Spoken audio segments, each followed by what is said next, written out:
Should you play Mist of Pandaria in 2025? Some people think it's the best expansion of all time, while others, well, they just hated pandas. MoP Classic is set to release on July 21st, and people are wondering whether it can live up to the hype. Now in this video, we're going to be rating class design, we're going to be rating gameplay, balance, gearing, and rewards, giving each and every one of them a score from 1 to 5 stars, so you know what to expect with WoW's next classic expansion.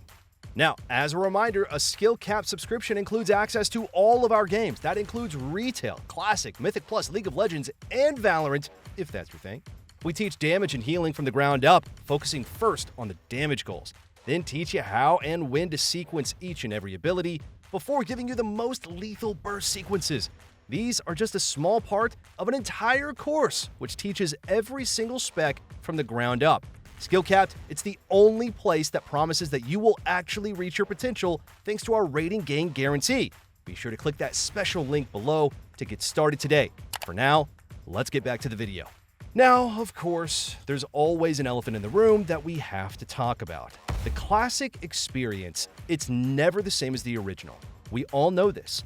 Let's be honest, people weren't running around collecting every single buff in the open world to speedrun Molten Core back in 2005. At least I wasn't.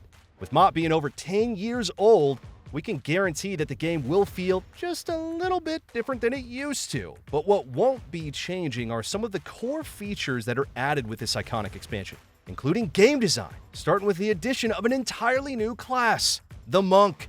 Now, although we take monks for granted these days, keep in mind that this was the second time Blizzard had ever added a new class to the game, and monks were pretty revolutionary at the time, man. If you can believe it, Windwalker was once considered a high mobility spec, ridiculous, and was jam-packed with fighting game-themed abilities like Flying Serpent Kick and Fist of Fury. This was a good starting point to understand Blizzard's mentality when it came to class design. If Cataclysm represented the destruction of the true classic era, MoP was what actually redefined World of Warcraft, with Blizzard being extremely experimental in their approach to combat.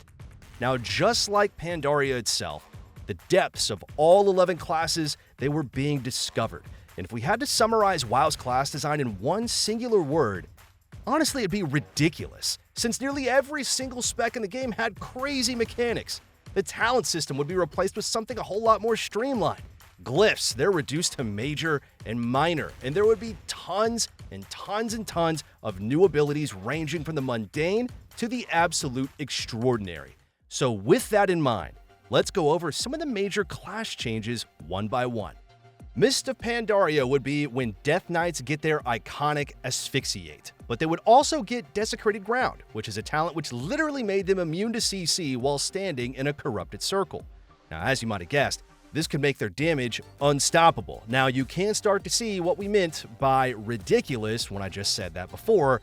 All the what-ifs were becoming a literal reality. Mist of Pandaria would give Druids their Heart of the Wild, which was significantly stronger at the time, allowing each spec to experience true crossover. And if you wanted to deal unhealable damage as a Resto Druid, you could do it with this 6-minute cooldown. MoP would also introduce Symbiosis, widely considered to be one of the most broken abilities of all time, allowing Druids to exchange spells with other classes. This meant Feral could have Divine Shield, Resto could have Ice Block, and Balance could get Cloak of Shadows, all while donating abilities to other classes. Priests would get Cyclone, Shamans, Solar Beam. Man, it's honestly no wonder this ability would be scrapped just immediately after the expansion ended. MoP would look to give Hunters brand new attacks, including Glaive Toss and Power Shot, allowing them to choose whether they wanted more sustained damage or a one-shot gimmick. While both of these abilities would eventually be removed, some would stand the test of time, including Binding Shot, which was also added during this expansion and still exists today. In some cases, these new abilities were significantly better than their modern versions. In MoP, Alter Time allowed mages to preserve their buffs, which meant being able to snapshot damage modifiers from procs and trinkets. Now, looking back, it's pretty crazy to think how powerful some spells actually were, including Temporal Shield, which healed 100% of damage taken and was even usable while in CC, all with a 25-second cooldown. MoP would also add quality of life improvements to classes, like increasing the holy power limit from 3 to 5 for paladins. Now on top of this, Paladins could also pick up new talents, including Fist of Justice to increase the range on Hodge, and Blinding Light, which was an entirely new addition at the time. Both of these abilities helped fill a void in their toolkit. Priests would get to see one of the craziest abilities ever in PvP, Spectral Guise, which allowed them to temporarily gain access to stealth, helping them land fears. And speaking of fears, they would get Siphene, which was way different than the modern version, and would instead spam cast fear on nearby targets. MoP was also the expansion to introduce Life Swap for the very first time. Even to this day, this is considered to be one of the strongest abilities ever introduced in PvP. It's pretty crazy the laundry list of things that this expansion offered. This expansion would also give rogues their iconic Subterfuge. Now until this point, getting knocked out of stealth was extremely detrimental, but this new passive, it covered their crucial weakness while opening up the ability to cross CC outside of Shadow Dance. MoP would also add the controversial Burst of Speed talent, which could be selected in place of Shadow Step and allowed rogues to remove snares while gaining a sprint effect, all with 0 cooldown and a low energy cost. Rogues would even get Shroud of Concealment, giving their entire team stealth for 20 seconds and enabling an even stronger opener for comps like RMP. Shamans would pick up Ascendance, offering them a strong damage or healing cooldown with unique benefits for every spec, including the ability for Enhanced to burst from range. Blizzard would also rework totems, giving them stronger and more temporary benefits, including the addition of entirely new abilities like Stormlash Totem, which was honestly like Wind Fury for every role. Warlocks would see some truly wild mechanics as well, including Unbound Will, which allowed them to break out a CC every minute without sharing a cooldown with the PvP trinket. They would also pick up some new defensive tech like Dark Regeneration and Dark Bargain, one acting as a strong and temporary healing over time effect, and the other being complete damage immunity for a few seconds. And finally, Warriors would see a massive power spike coming out of Cataclysm. The reworked talent trees included the addition of Stormbolt, and even gave ARMS access to Shockwave for the very first time, transforming that spec from a forgettable mid-tier one to one of the most dominant melee for the entire expansion. Warriors would also become more disruptive, having an entirely new AoE interrupt with Disrupting Shout and the ability to reflect spellcast on their teammates thanks to mass spell reflection. Tools like this, they're honestly what helped shape Warrior into a pseudo-support class for the very first time in WoW. There is plenty more to talk about for every spec in Mists of Pandaria, and as the expansion draws just a little bit closer, we're going to have a complete breakdown of every single class for you, and it's going to be awesome. You do not want to miss them. Since MoP helped push class design to its absolute limit, we're giving it at least 4 out of 5 stars. But by now, you might be wondering about gameplay. With all those new tools that we just talked about, is MoP honestly fun to play? Well, for one, like other classic expansions, rotations are, for the most part, a whole lot simpler. Unlike the modern game where multiple weak ores are needed to really track barely visible procs, the combat systems in MoP are really trimmed down, really tight. While there are definitely ways to min-max, most specs really do rely on a few buttons to do their rotation. And as an older game, there isn't such a power creep in mobility. It's much easier for classes to kite and to really just get away. But one area that does have an obvious difference to the modern game is crowd control. Remember that it was only recently that CC durations were nerfed across the board. In Mists of Pandaria, CCs like Polymorph, Fear, and Blind, they last their unnerfed 8-second durations. And as a result, the game is based so much less around one-shots and micro-CC, and really more about coordinated group play, the whole team, with the average 3v3 game lasting around 3 to 5 minutes. Now, of course, games can end quicker, and there are some specs which can deal an absurd amount of damage, but for the most part, class design is far removed from these gimmicks that you see today. Another key difference from the modern game is the power of off-healing. Hybrid DPS can once again contribute a fair amount of healing, which can contribute to longer games in specific situations. This even allows for some double DPS comps to be viable in 2v2. Unlike modern WoW, where hybrids do minimal healing and healers hit like absolute dump trucks, it's possible for a wide variety of compositions to play in this bracket. And speaking of healing, MoP is also the first expansion to introduce dampening and even an entirely new mechanic called Battle Fatigue, which is a passive MS effect that reduces all healing in PvP combat. Now, I get it, if you've never heard that, it could sound scary, but if this wasn't the case, then healers would be unbelievably overpowered. Every character has PvP resilience and an entirely new stat called PvP power, which is exclusive to PvP gear and increases your damage and healing dealt to other players, essentially counteracting PvP resilience. In many ways, gameplay in MoP is going to be fast-paced and punchy. While there is no doubt that elements of the modern game will seep through, the game will feel completely different from retail, with plenty of opportunities to outplay your opponents. Gameplay-wise, we think Mr. Pandaria gets 4 out of 5 stars. It's not perfect, but it's definitely fun. But now it's time to talk about the meta. How is balance in Mr. Pandaria? While there are definitely outliers, by classic standards, the game itself is relatively balanced. Kinda hard to believe, but it's true. Now, don't get us wrong. There are definitely some powerhouses in the high tiers, and some clunky, sometimes gimmicky specs in the lower tiers. Now, over the next few months from that, we can guarantee that there's going to be no shortage of tier lists in the community and all over YouTube. And that even includes ourselves here. But there are some important details that we don't want anyone to ignore here. For one, almost every spec in the game has a solid competitive composition in 3v3. It's awesome, with toolkits being so dynamic. Everyone has something unique to bring to the table. Even if you play an off-meta spec like Fire Mage or Ret Paladin, you're going to be able to reach the highest ratings. And with that said, even though there will be quote-unquote S-tier specs, what matters more in MoP is going to be class synergy. Unlike modern WoW, where specs have become homogenized to the point where the best comps are just a combination of the best classes, MoP really leans into class combos. For instance, the combination of Mage and Druid, they offer insane offensive control in 3v3.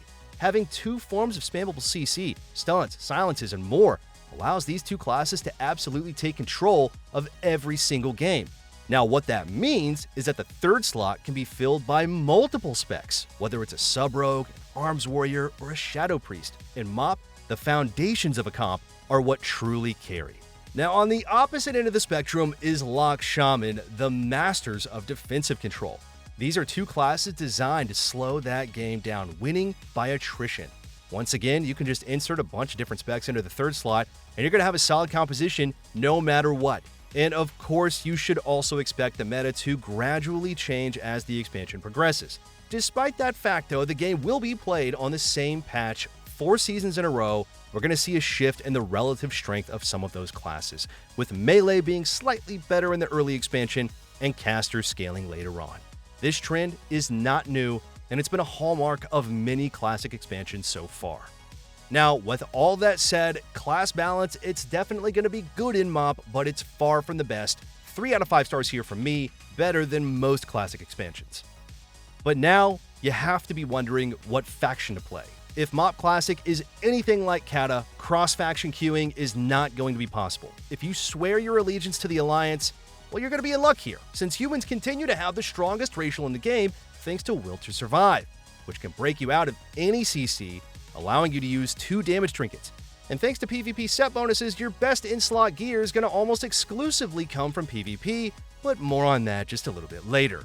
And of course, Shadow Meld is also one of the strongest racials too, especially for healers. Shadow Meld retains its core functionality as a combat drop to drink, a temporary combat drop, or as a skillful immunity to spells. But what if your allegiance is to the Horde instead? Now, while human may steal the show, don't sleep on Orc. That's what I say. This is the premier race for the Horde thanks to its hardiness passive, reducing the duration of stuns, increasing the defensive bulk of those classic Lock Shaman compositions. Undead's also going to be a pretty popular choice for some classes thanks to Will of the Forsaken. Remember that CC does last longer in this expansion, and with the popularity of Warlocks and Warriors, you're going to want that extra fear breaker. But how does gearing work? Well, it turns out gearing is pretty dang simple. By far, the biggest complaint we've seen in classic expansions is the need to PvE for best in-slot gear. Luckily, in Mr. Pandaria, virtually all of your best in-slot gear is going to come exclusively from PvP. Your character progression at the beginning of the expansion is going to start with a good old-fashioned honor grind. We all love it. And once the season starts, you're going to have a conquest bar to fill out every week with the exact same catch-up system that we saw during Cataclysm Classic. Conquest is earned through rated arena and RBGs, and everyone has the exact same cap every single week. Even if you miss a week or two, you're not completely screwed when it comes to gearing. If you're lucky, you can even get slightly ahead on gear with weekly world bosses like Shaw of Anger. Now, because of the addition of PvP power, Conquest gear is going to be best in slot for PvP, even having its own unique PvP set bonuses which dramatically increase player power. 99.9% of players will use full PvP gear, especially at the start of the expansion. Now later on, there might be some fringe cases where PvE gear will be marginally better, but really only in a slot or two. Remember, PvP power is king, and as an added bonus, gym sockets are automatically on gear, not requiring any additional honor grind. And because of this, you could argue that MoP's gearing system is actually simpler than retail. There are some elements of complexity here though, including stat breakpoints and reforging, which of course can be optimized with an add-on. For an old expansion, MoP's gearing system is absolutely one of the best. 4 out of 5 stars for this one. But now, it's time to talk about Professions. Now, as an older expansion, Professions will have an impact on player power. And if you already have a max level character on Cataclysm with Professions already leveled, then you're in luck. Since for many classes, the best Professions will be some combination of tailoring, engineering, and blacksmithing, or any other crafting profession. Tailoring continues to offer powerful cloak enchants which are extremely good for DPS, thanks to their proc effect, which grants bonus attack power or spell power. Engineering has a glove enchant that offers bonus damage or healing too, which conveniently works in Arena. Then there are the more boring professions like blacksmithing and jewel crafting, which simply give you better stats, something which is generally preferred by healers. And finally, it is worth mentioning that MoP also has some pretty sweet rewards. Just like retail, there are elite sets for every class, with the only difference that you need 2.2k rating to purchase the entire set, one slot at a time. Now, these are simply just reskins of the Conquest set every season, but it is still fun, let's be honest, to flex a unique transmog while you're walking around the main city. MoP also started the trend of weapon illusions, except that they weren't actually illusions back then, and instead special weapon enchants with identical effects to the normal version. These are unlocked for hitting 2200, and they have the iconic red glow that many players still use today. And finally, if you're really good, you can unlock the unique seasonal tabard for hitting 2500. And while these tabards aren't as cool as Wrath of the Lich King, they're still very, very sought after. Now, even though there are less micro achievements in MoP, the rewards are definitely cool enough that we think they deserve at least 3 stars. So, to answer our original question, is MoP worth playing? We would say a resounding yes. Even though we have all been there and all done that, we're excited to do it again. And when MoP launches, you can expect to see a massive overhaul of our classic site with brand new videos for the new expansion. We always work with the best players in the world to deliver the #1 learning experience for WoW PvP, and we promise yet again to deliver results. So if you want to get ahead on Classic or on Retail, we're continuing to offer our 400 rating gain guarantee. Use that link below to reach your goals fast. And for now, we want to thank you all for watching, and we'll see you soon.